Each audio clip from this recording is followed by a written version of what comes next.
Étendu sur le lit, éperdu de désir, Jean-Pierre contemple la femme allongée près de lui. Elle s'appelle Sadia, elle a les hanches fines, une poitrine affolante. Il la trouve magnifique. Elle a gardé sa petite robe noire qu'il brûle d'enlever, mais il n'ose pas bouger, comme s'il craignait de se réveiller brutalement d'un rêve. Cela fait 6 mois qu'il fréquente cette femme plus jeune que lui de 35 ans. 6 mois de dîners au restaurant, de rendez-vous, de sorties, de promesses volées et de baisers volés. Cette nuit, pour la première fois, Sadia a accepté de venir chez lui et les voilà enfin couchés côte à côte.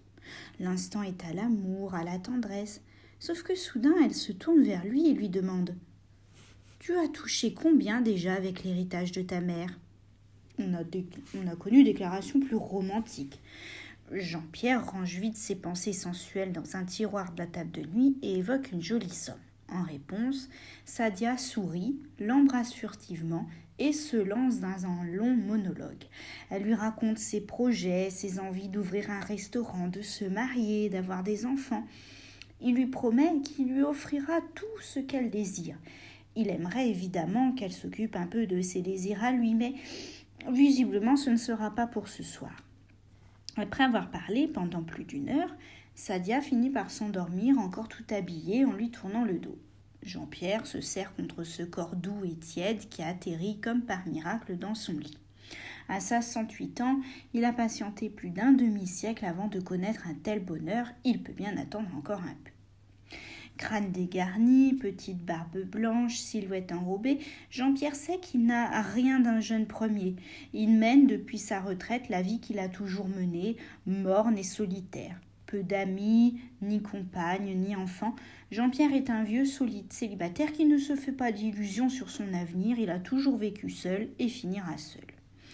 Longtemps, les visites quotidiennes qu'il faisait à sa mère ont rythmé sa vie, mais la vieille dame est morte en 2012 et la solitude a resserré son emprise. Elle enveloppe la vie de Jean-Pierre d'un épais manteau noir. Il pourrait vivre mieux, profiter des plaisirs de la vie, puisqu'il hérite alors de plusieurs centaines de milliers d'euros, ainsi que de 2 appartements. Il emménage dans l'un d'eux, à La Ciotat, mais pour le reste, son train-train ne change pas, télévision, repas en solitaire et promenade du chien. Un quotidien sans rêve. Pourtant, 2 rencontres vont bouleverser sa vie.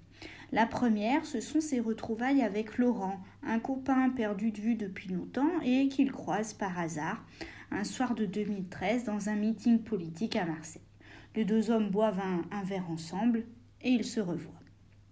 Jean-Pierre paye les tournées, invite Laurent au restaurant, l'héberge plus d'1 fois sur son canapé quand il est en galère, et Laurent, quadragénaire, toujours entre 2 fêtes ou 2 apéros, l'est de plus en plus souvent. Mais qu'importe, un ami, même s'il est loin d'être parfait, reste un ami. Surtout s'il est du genre à vous présenter des jolies filles. Un soir de décembre 2013, dans un bar de La Ciotat, Jean-Pierre a du mal à dissimuler son trouble. Une grande brune s'approche d'eux pour claquer la bise à Laurent.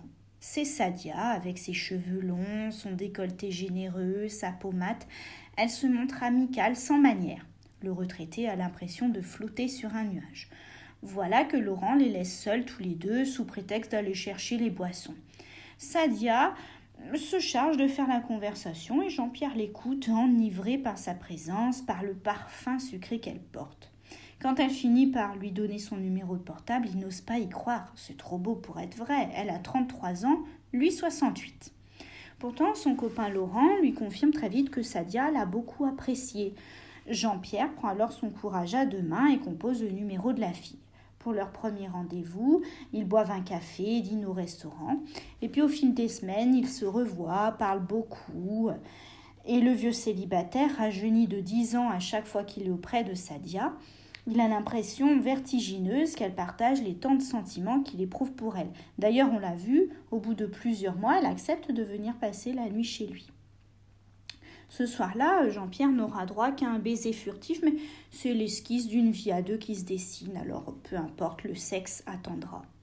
Au début de l'année 2014, Sadia emménage chez Jean-Pierre, lequel, à près de 70 ans, découvre la vie de couple, avec ses joies et surtout ses frustrations. Car malgré ses promesses répétées de nuits d'amour torrides, Sadia continue de se refuser à lui. Elle lui demande d'être patient et le brave type, tout béat d'amour, obtempère. Si le bonheur de Sadia passe par là, il patientera. Bon, en attendant, il accepte de confier sa carte bancaire à la jeune femme pour qu'elle fasse du shopping. Il lui prête quotidiennement sa voiture. Il ne proteste pas quand elle roule des pétards dans le salon. Après tout, Sadia est encore une gamine, c'est bien normal qu'elle s'amuse un peu. Et quand elle aborde le grand projet qui lui tient à cœur, ouvrir une pizzeria, le retraité naturellement, il met la main à la poche. Elle a déniché un local commercial idéal à La Ciotat, il l'achète. Il faut investir dans les travaux de rénovation, le matériel, refaire la déco. Il pioche dans son héritage. Sadia s'occupe de tout, l'accompagne régulièrement à la banque pour lui faire signer des autorisations de retrait d'argent et lui est heureux de la voir s'investir autant. Avant Sadia, sa vie n'avait aucun sens. Aujourd'hui, il est un gentleman qui aide la femme qu'il aime à réaliser ses rêves sans s'inquiéter de voir ses économies fondre comme neige au soleil.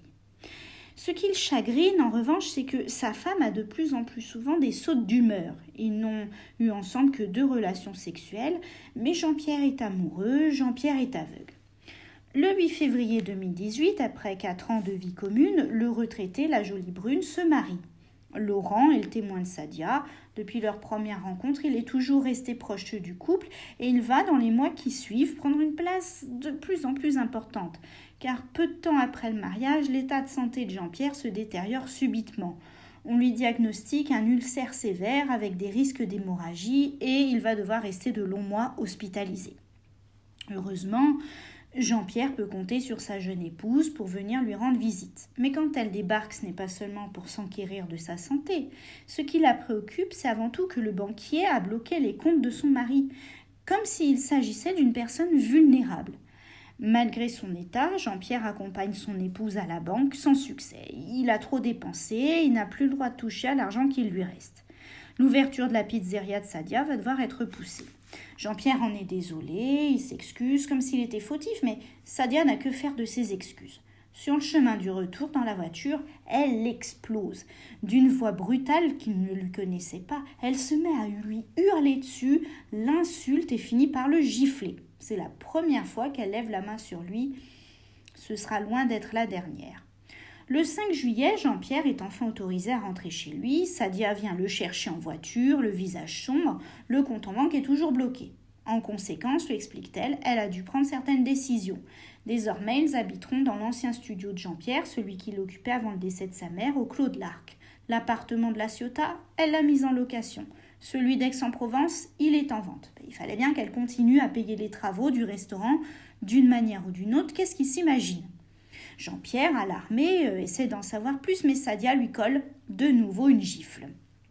La lune de miel est bel et bien terminée, la longue descente aux enfers débute.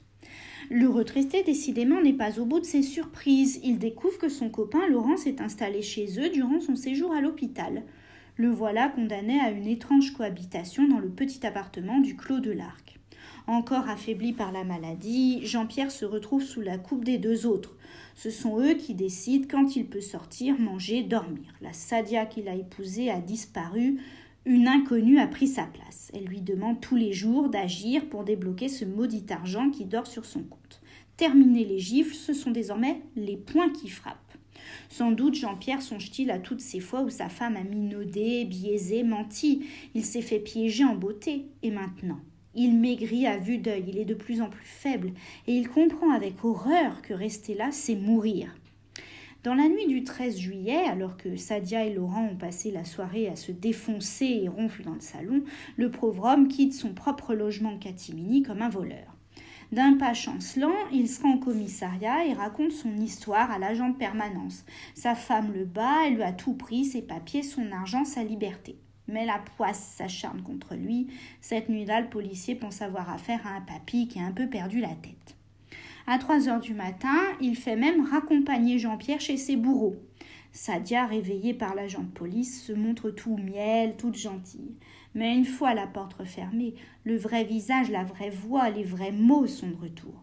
T'as voulu me balancer, sale fils de pute. Une pluie de coups de poing, de coups de pied s'abat sur Jean-Pierre qui est jeté dans sa chambre à demi assommé. Puis Sadia cale un gros meuble en bois contre la porte et commence alors le vrai cauchemar. Sa chambre est à présent une cellule dans laquelle il est resté enfermé, nourri d'un sandwich par jour sans avoir le droit de se doucher en pleine canicule. Chaque soir, Sadia vient lui mettre la pression et c'est toujours le même refrain, il faut qu'il réussisse à débloquer l'argent. Jean-Pierre répète qu'il ne sait pas comment faire, que ça ne dépend pas de lui. Alors Sadia passe à la vitesse supérieure. Le cachot devient salle de torture. Avec un fer à lisser, elle brûle les bras de son mari puis ses jambes. Le lendemain, c'est sur ses testicules et son sexe qu'elle pose le fer à brûlant. Après 2 semaines de torture, Jean-Pierre se voit mourir dans cette pièce. Mais le 25 juillet, le destin enfin se décide à faire tourner le sens du vent. Sadia et Laurent quittent l'appartement en oubliant de remettre en place le meuble qui bloque la porte de la chambre. Le prisonnier, avec l'énergie du désespoir, descend l'escalier et se retrouve dans la rue. Vu son état, le premier voisin qu'il croise appelle les pompiers. Jean-Pierre est conduit à l'hôpital, la police est prévenue et dès le lendemain matin, Sadia et Laurent sont interpellés. Durant leur garde à vue, ils nient les faits, mais les blessures constatées sur le corps de Jean-Pierre parlent à leur place. Tous deux sont mis en examen pour abus de faiblesse et actes de torture et de barbarie sur personnes vulnérables. Quant à Jean-Pierre, à l'heure où je vous parle, Sadia et Laurent n'ont pas encore été jugés. Quant à Jean-Pierre, en plus du traumatisme subi, il est aujourd'hui rongé par la mort, par la honte, celle d'avoir fait confiance à une femme qu'il ne connaissait pas, d'avoir cédé à toutes ses exigences, à toutes ses outrances, et pour couronner le tout, une rumeur court selon laquelle son épouse serait un transgenre. Si cela est vrai, Sadia lui aura vraiment menti sur toute la ligne. Les 2 complices restent présumés innocents et j'ai modifié le prénom de la victime.